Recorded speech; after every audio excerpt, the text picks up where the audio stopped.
So our understanding of the origins of the Rwandan genocide has evolved considerably since 1994.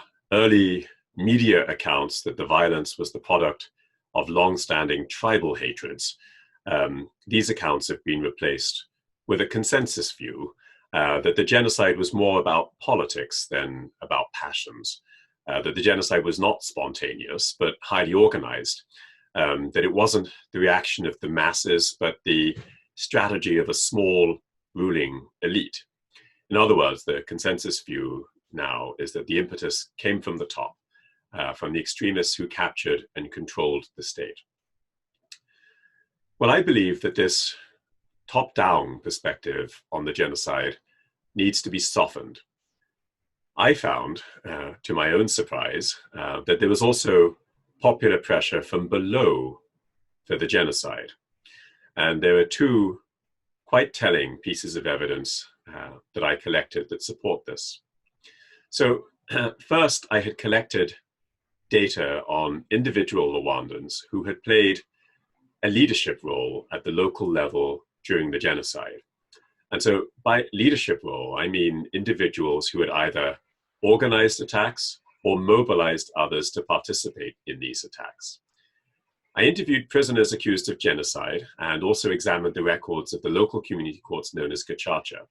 And using these two sources, I was able to identify by name 160 Rwandans who had either organized or mobilized the genocide in their local communities. And when I analyzed the backgrounds of these 160 leaders, two clear facts emerged. Only a small minority of these 160 individuals, in fact, held any official state position as celles responsables, as sector councillors, as communal policemen.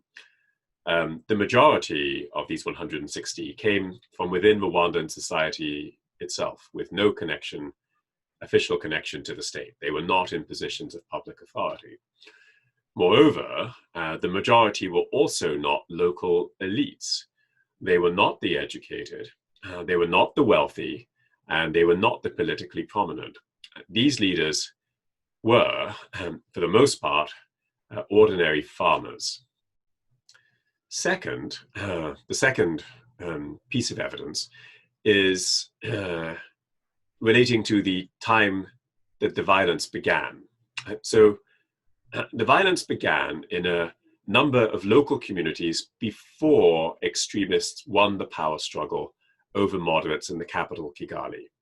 In other words, these local communities began killing before extremists were in control of the state at the national level and able to issue orders regarding the targeting of Tutsi. Extremist capture of the state didn't occur until April 9th, 1994, the date when a new interim cabinet composed exclusively of individuals chosen by extremists. That's the date when this cabinet was sworn in. In fact, extremists were not fully in control of the center until April 12th, when these newly installed cabinet members finally stopped trying to end the killing of civilians in the capital and began to follow the extremists' agenda. So this was some 3 to 6 days after the president's assassination. But the violence erupted outside of the capital in local communities as soon as April 7th.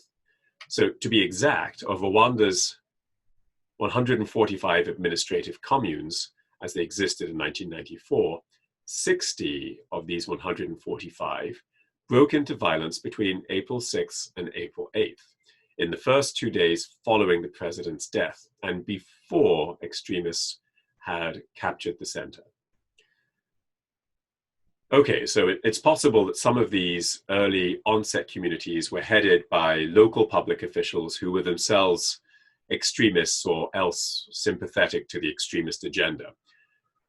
But this was just not simply the case everywhere. So, for example, in Chibungo prefecture in the east of the country, the local prefect, the most senior state official at the local level, he was opposed to violence there.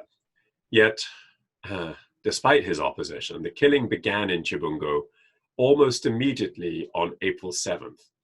And by the time the prefect was removed on April 17th by the extremist government, all 12 of Chibungo's prefectures of communes were already engulfed in violence. So, in other words, there were Rwandans in Chibungo, in this community, who pushed for and succeeded in jump-starting the violence before extremists were in control of the center, and before the local authorities, and despite the local authorities being opposed to the violence.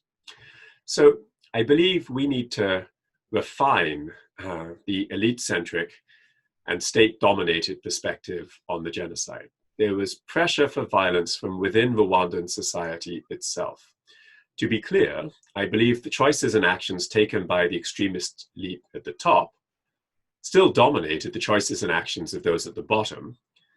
But we should still recognize the agency and, uncomfortably, the responsibility of some ordinary Rwandans for the violence.